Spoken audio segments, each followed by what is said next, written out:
Hi, and good afternoon. This is Sherman Krancer with Microsoft, Senior Partner Channel Development Manager. And welcome to a special edition of the panel where we are talking about how IoT is really changing the world.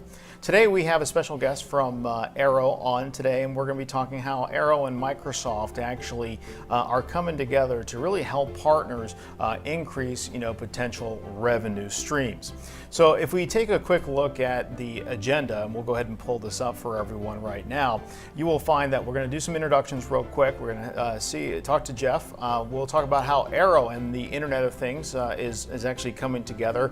We'll talk about the partner business model and how partners are making money. And then lastly, we'll have a few questions and some answers. We'll have a call to action and then follow it up with a summary. So as you know, my name is Sherman Krancer. You see me every week. You have I'm a LinkedIn Open Networker. Please send me an invitation. And right now I'd like to actually introduce Jeff Reed. He is the VP of Microsoft Global Alliance for Arrow Electronics. Jeff, could you help the audience understand who you are and your background a little bit? Thanks, Sherman. Thanks for having us here, first of all. I work for Arrow Electronics. We're a global electronic components company, about $23 billion in revenue. I happen to oversee the Microsoft Global Alliance. I'm a software engineer by trade, about 30 years doing that. It seems like the older I get, the less I actually get to code, but we get to be involved in some pretty amazing projects at Arrow like we'll talk about today. Fantastic. I think, the Internet of Things is something that a lot of people are hearing about, a lot of people are talking about. And I think, one of the best ways to really kind of help frame this is actually to just jump right on in. We're going to go ahead and roll our first quick video. It's an intro video that is really so impactful. I mean, it really is something else. So let's go ahead and get that started.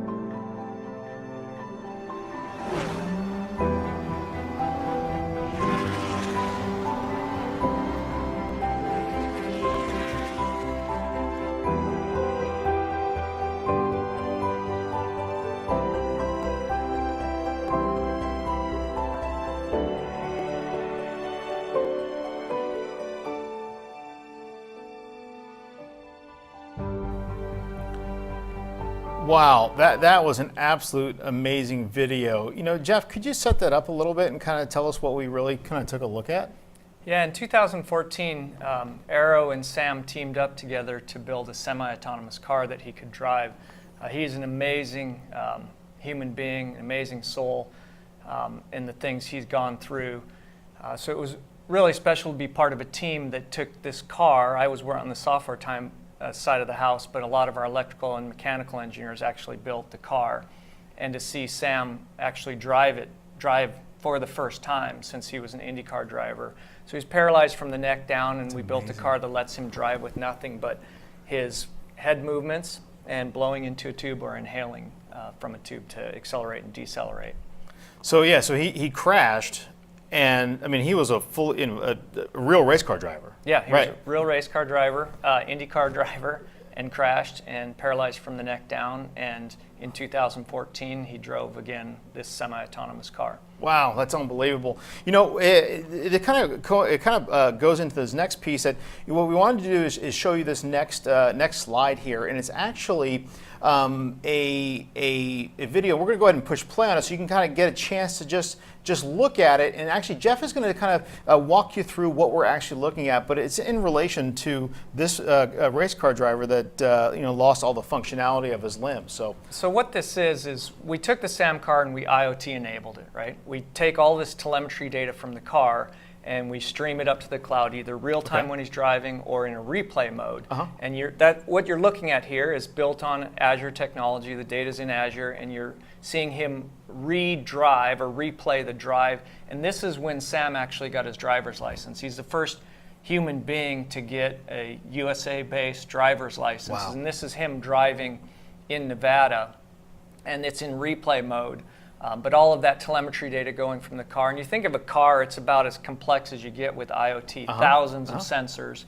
We stream that into Azure. We can do analytics there. We also have gateways on the car where we can do edge-based analytics and things like, hey, if Sam turns his head too fast, don't steer the car off the side of the road. Yeah.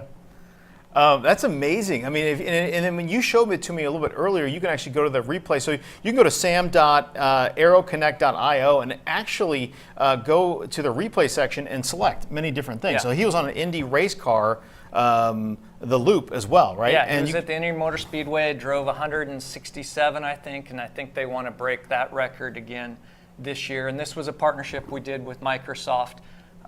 With all of the data and the visualization and analytics you're seeing there running in Azure Cloud. That's amazing. Why don't we go ahead and look at the next actual video real quick, because this is really going to help tie it all together. Let's go ahead and roll tape on that one. So we built the Sam car, a semi-autonomous car, so that Sam could drive that car with nothing but his head movement. That's pretty amazing in and of itself. But we're not just sitting here building a Sam car for one person. We're trying to build technology that's going to change the world. So you think of all the data coming off your car, right? It's pretty obvious. Is the gas tank full? How fast are you going? With GPS, what direction are you going in? Those are all sensors that we've had on cars for many, many years. We thought, what if we coupled that data with biometric data on the driver, like the heart rate of the driver, the skin temperature, things that doctors test on patients all the time. We took that data with the telemetry data off the car, and we wrote some software to do some things that would help first responders treat those victims. A perfect example is if you're in a car wreck. If you're in a car wreck, you would like the first responders to know as much about you and the car as possible so that they can treat you in the most effective way. So with our software and the hardware we put in the car and all of that telemetry data, we were able to go grab certain bits of information, like how fast the car was going, what was the force on the car when it crashed. All of that data is really valuable to someone who's racing to the scene of the accident and trying to determine how am I going to treat this victim, and then be able to know, hey, there's probably internal injuries on this person. We need to get them out of the car and back to the hospital right away. Microsoft was a great partner. They made it simpler to build this solution. And when you think about this solution, it is one of those 1 + 1 = 3 solutions. Microsoft has augmented reality, or what they call mixed reality, in the HoloLens device. That HoloLens device allows you to see holograms around you while also seeing the physical world around you. We thought it would be cool to put that on a first responder scenario where the first responder's coming up to the accident, looking at a car, seeing all of the telemetry data we have about the car, all at the same time being able to use their hands, and then at the same time being able to see a doctor via video conference call on their heads-up display and communicate with them, streaming the video feed that they're seeing at the car back to the doctor. They're looking at telemetry data and biometric data on the patient, and they're using all of that in real time to hopefully save lives. That's absolutely unbelievable. I think one of the things a lot of partners are thinking to themselves is, gosh, there is a huge opportunity with this, but myself included, I think there's a lot of missing pieces. I get A, B, and C, and then there's this chasm of, okay, where does it go? How does it connect? How do I make money? How do I even do this? And I think there's a lot of just the unknown. So, Jeff, how about we do this? Why don't you walk us through a little bit, kind of just get us started with Arrow's capabilities and whatnot. Sure. So this is what I call the... We'll go ahead and pull up that next slide here. This is what I call the why IoT fails slide. I'm not trying to be overly complex here, but at the same time, IoT has a lot of components to it, right? Like you said, how do I go do this? And the honest truth is there is no easy button right now today. Okay. So if we broke it down, here's IoT capabilities from Arrow. We call it sensor to sunset. So you've got idea. You want to take a widget and make it IoT enabled. So you've got to design the hardware, you have to have sensors, boards, you have to put software on the gateway, and you have to have connectivity. That's what people usually talk about when they mean IoT. You take a thing, you connect it, and you push the data. Where do you push the data to? Some sort of infrastructure platform. So it could be a public cloud, it could be a private cloud. A lot of people talk about public cloud, but in many cases, regulations are going to require that data to go to a private cloud. And then you write software to visualize it, like we saw on that portal. What do I do with that data? I got to go look at it, right? I've got to use it to run some business process. But the last thing in there is these devices go into your network. So in the same way you have to manage your laptop, you have to manage your mobile devices as part of an enterprise. Now you're going to have to manage factors, multiples more of devices than you used to. You have to monitor them, and if they go bad, you've got to go replace them, and you've got to end of life them. So that's what we mean by sensor, right? Any IoT device has to have a sensor in it.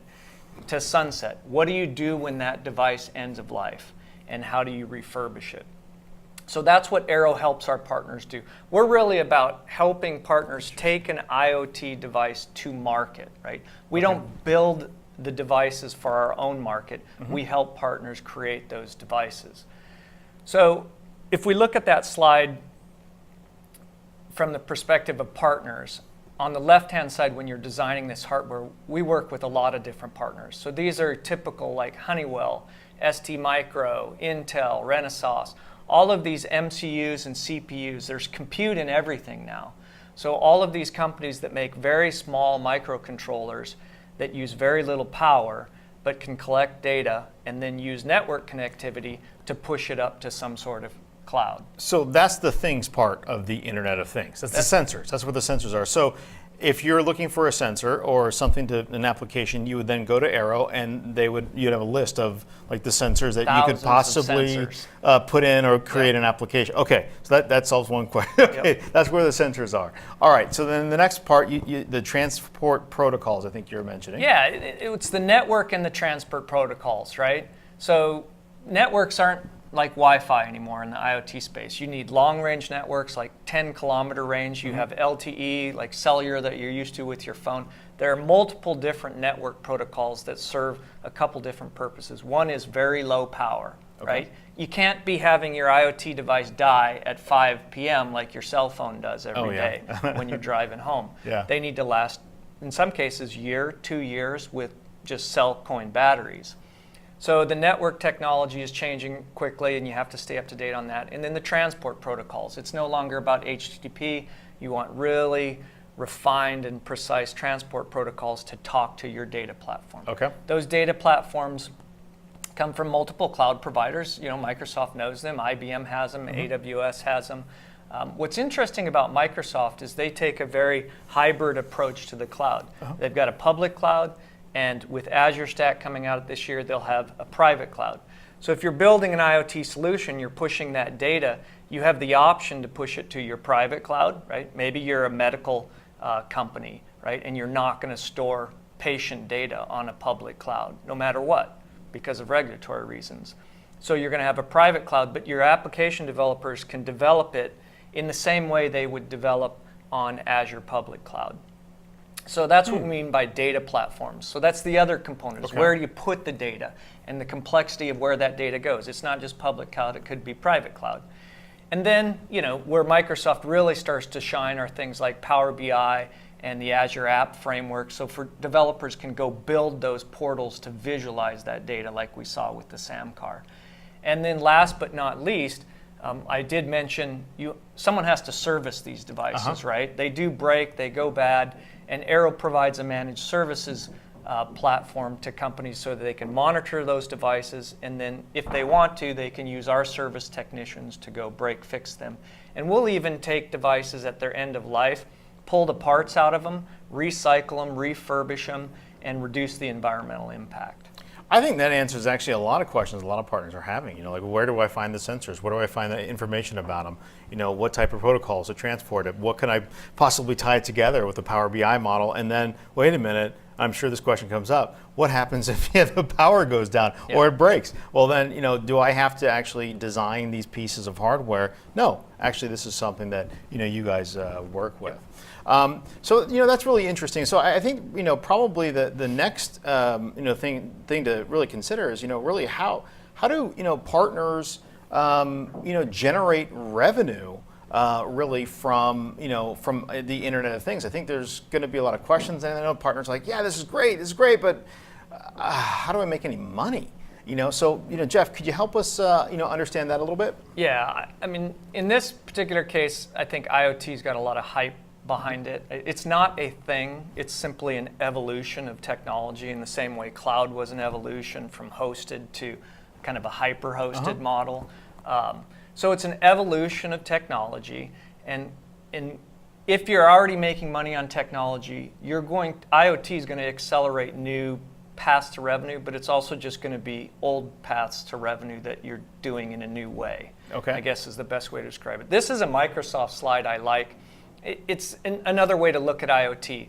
You're either designing and building the hardware, the device, the thing, or you're analyzing or writing apps around the data that you're streaming off of it, or you're integrating it into a business process. So the typical SI or consultant on the right, business consultant in the middle, an ISV, someone creating a solution, kind of a classic Microsoft partner, and on the left, is kind of that hardware device designer. Now, what I find if I were the CEO of a partner, let's say a regional consulting firm, what I see lacking in a lot of the partners is electronics engineering capability. And then on the flip side, when I see a lot of hardware companies who design IoT devices, I see them lacking a lot of software skills. Yeah. So big data skills, machine learning, kind of the cutting edge stuff there, even visualization skills. So what you're seeing the partner community, I think, in tech being forced to do is marry those two types of engineers. It's not like you can find one person who knows them all. That's not how a company works. But you're seeing a lot more kind of Microsoft partners have to evaluate, do I need some more electronics engineers, or do I need to partner with a company like Arrow who can help us do that design, however they want to go to market with it. And the same is true of companies who design devices. They need to partner or hire software engineers who know the Microsoft platform to build out the entire solution. So that's, if you're thinking at this from a VP of sales or a CEO perspective, it's what talent do I need in order to take an IoT solution to market. The other thing on that slide at the bottom was, if every time you're building an IoT solution, you have to rebuild hardware, you're probably not going to make a lot of money. Oh yeah, right? You couldn't. Yeah. So you need these pre-integrated solutions that you're taking to market over and over again, or you have the 80% rule, right, where 80% of the solution is there, and you're going and tweaking it to the customer. So you'll see over the next 5 to 10 years more and more pre-integrated solutions, and I think that's what a lot of the partners have to look at is, what vertical am I going after? What's my pre-integrated solution? So when my VP of sales or sales team is sitting in front of a customer, they're like, how fast can we get this to market? How secure is it, right? How much can we still tweak it, right, for our own business needs? Kind of those classic questions we've all faced in IT over the years, but now we're doing it with things. It's interesting. It seems like there's just so many data points, so much data now. I mean, and we're reinventing so many different things. So if I was a partner, let's just say this for a second. If I was a partner and I said, gosh, I got this great idea. I think I can help vertical market, maybe reduce costs and increase efficiencies and increase money. And I have this idea. However, I don't quite know. If I was to call Arrow and say, hey, this is what I'm thinking about, does Arrow have the resources really to help kind of like suss that out? Right. So one, we have the human resources, so we call them field application engineers. These are electronic engineers, right? Hundreds of them. Two, we have a digital platform. So we have the largest database of electronic components in the world. And we're talking millions and millions of components, from resistors to MCUs and whatnot. So if you're designing something, the first thing is you're not just going and getting a Raspberry Pi and you're building it for your home greenhouse, right? You got to take something to market that the FCC is going to approve here in the United States, for example, if it's going to have wireless, and it's got to last, right? because no customer is going to buy something that breaks in a year and then they got to buy a new one. So we have this very large, the largest electronics components database in the world that'll tell you, as you're building your bill of materials, and you can work with our engineers to do that, what component is certified, what's its end of life, like, oh, this is going to be end of life in 2 years. You should really replace it this one. So you want these digital tools so that you can kind of do your design on your own, but then you can revert to an expert when you need it. Okay. So that's the tools we bring to those partners as they come up with the idea, right? And then they're going to write a lot of the software or use some of our software gateways to build their end solution. Does that make sense? It absolutely does make sense. That does, and I think it's going to help partners be able to see that. So, let's talk a little bit about how partners are seeing success. I think there's a lot of partners out there that kind of maybe have a contrary view. They're thinking, oh well, this just may be too complicated. We can't figure this out, or I don't know. Is anybody actually even doing anything? That you hear these one or two stories, right? You hear these one, oh my gosh, this oil company saved millions of dollars. Yeah. But how many people put that together? So help us understand that, with maybe this success story that you have. Let me give you one example of a partner of ours, and this is Labellium. And I talked about these pre-integrated solutions. So this is, let's take the mystery out of IoT, right? Okay. This is a solution from Labellium. They call it the smart water solution. And think of this as just like a little computer, right? Very low power consumption. You can hook it up to a small solar panel, and this can run on itself. What this does is monitor water.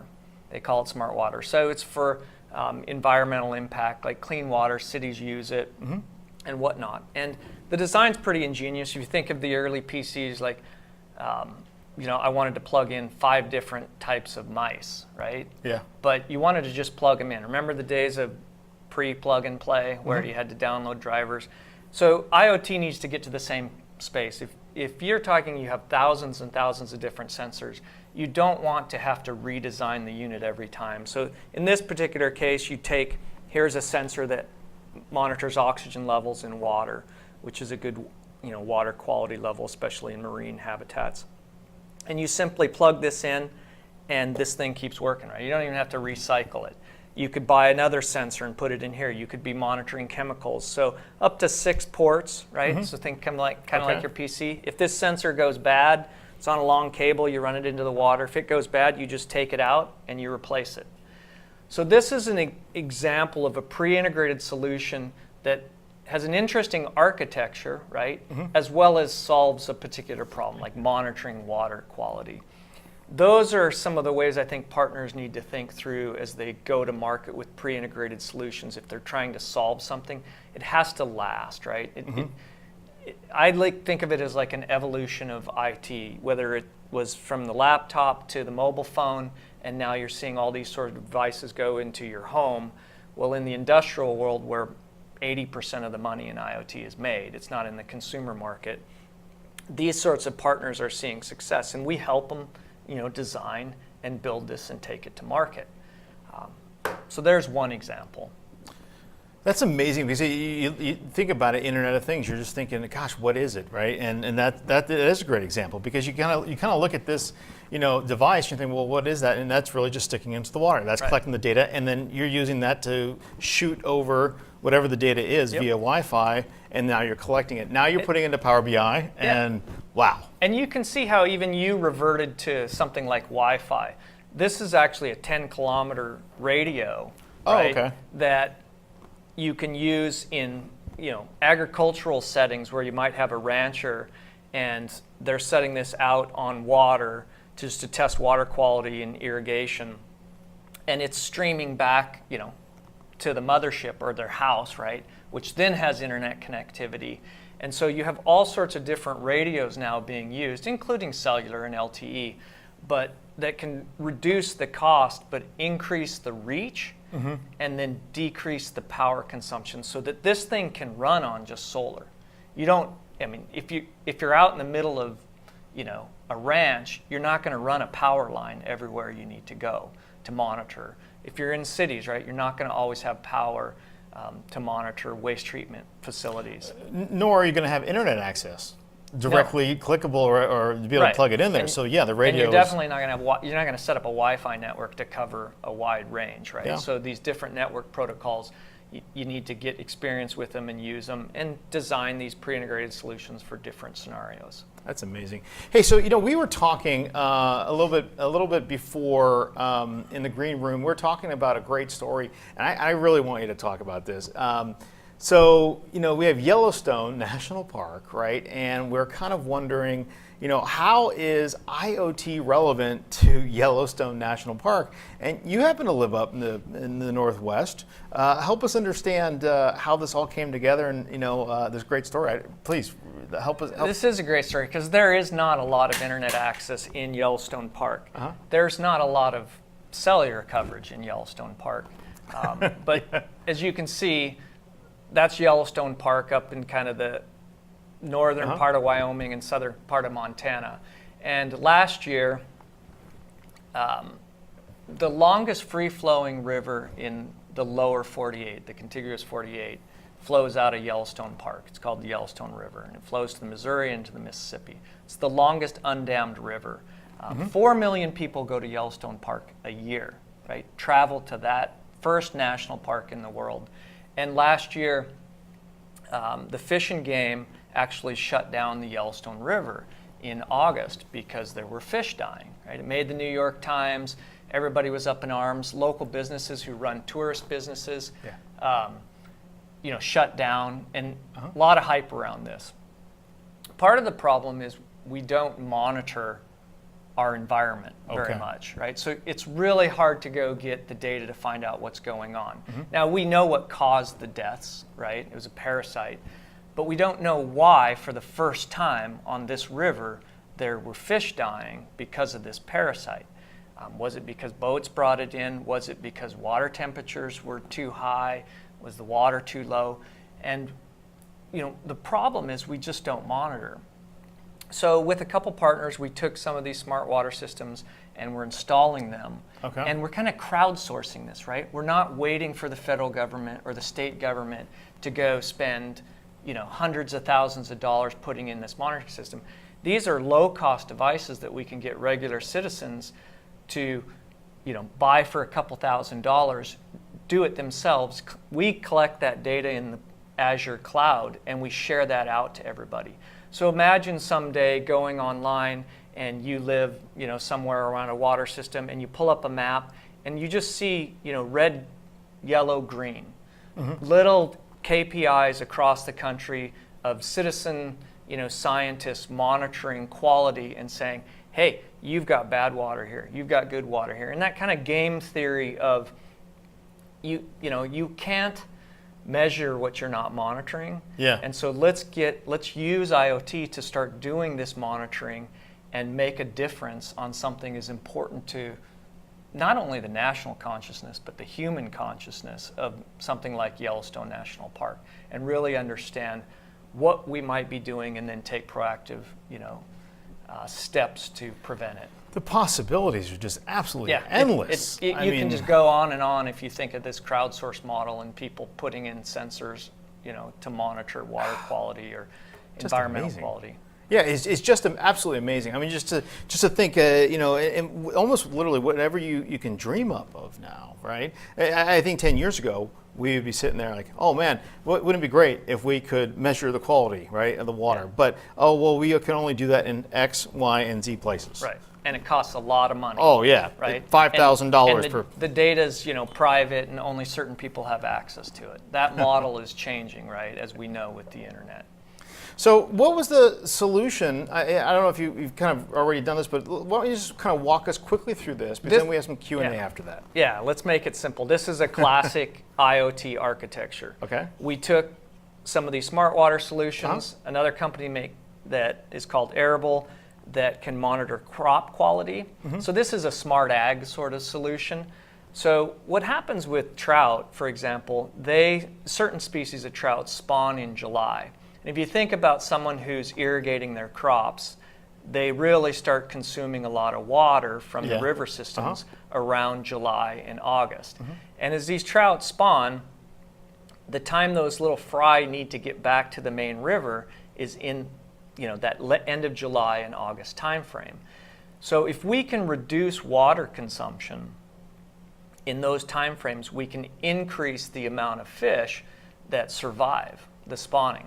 So that's kind of the problem, right? But we also need to produce food, right? So we're using the water when it's at its peak and when plants are growing. So we took these two solutions, the arable solution, which monitors crop quality, and the water solution that's monitoring water quality. We coupled that data. That's usually what IoT is about. It's taking multiple data streams, and we ran it through a gateway. Back on the slide.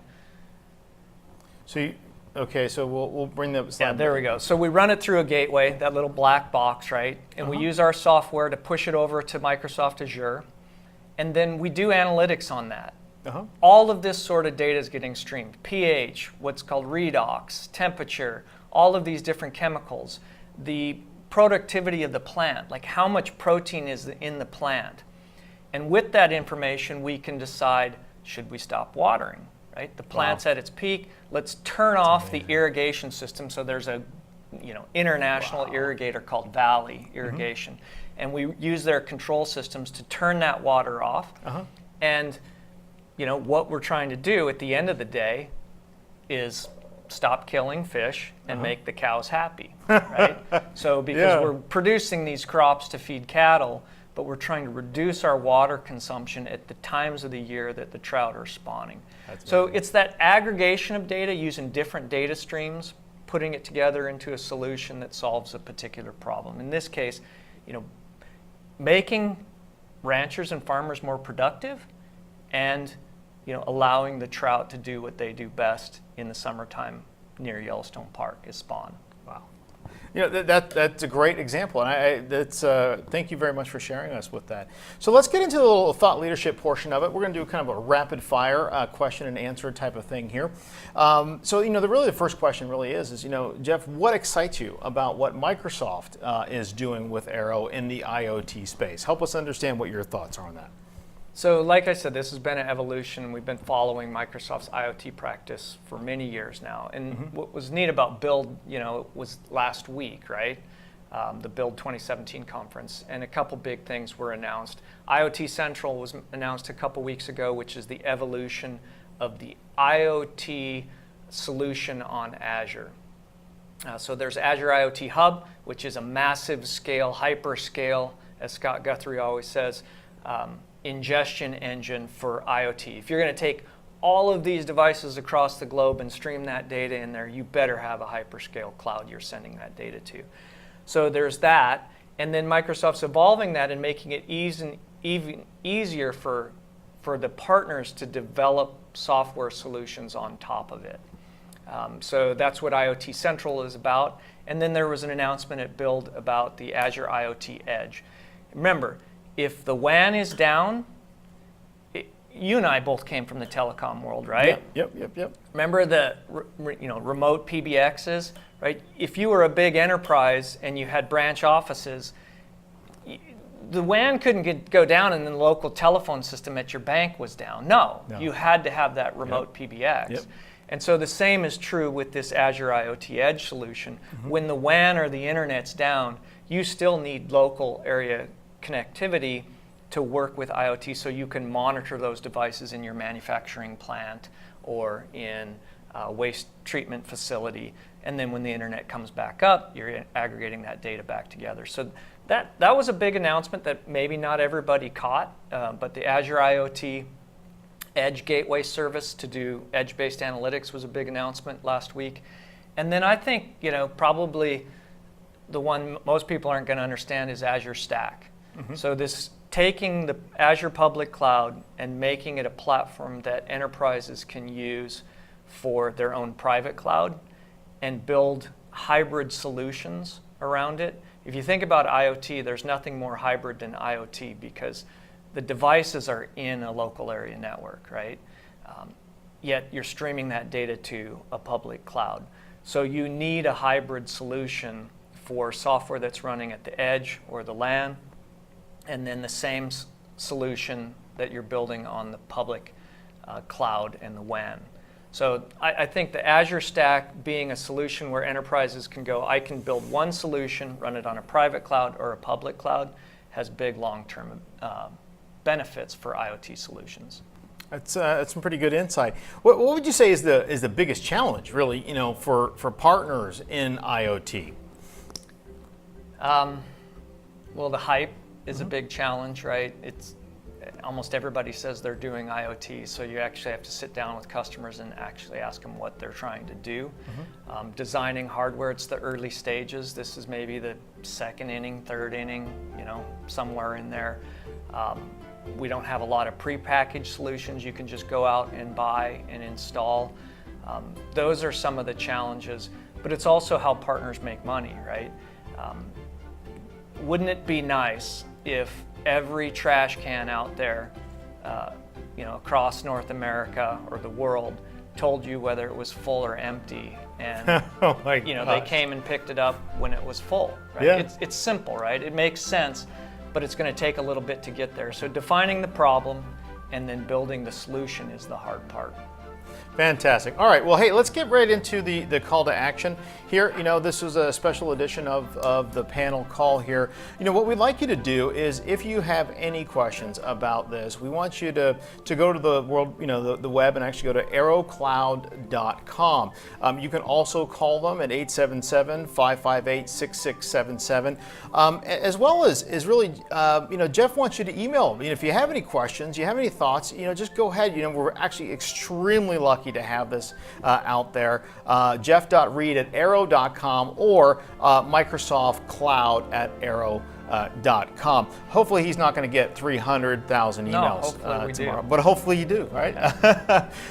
Great. Well, let's just do this. Let me just throw it back over to Jeff real quick and say, hey, Jeff, can you give us some of your final thoughts, on Arrow, on IoT, and how excited you are with it? I don't know. I said it all, to be honest. Okay. There aren't any final thoughts. I really do. I guess my final thought would be, you're welcome to use any of these slides. You can email me.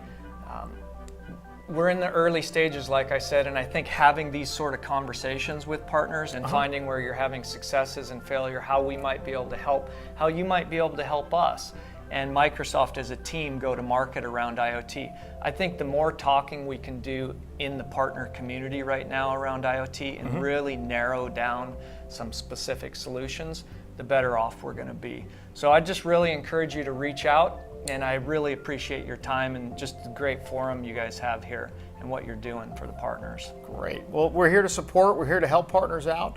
Thank you very much for joining us today on a special edition of the panel. So we'll leave you with For the Partner, by the Partner, and for America. Have a great day. Bye-bye.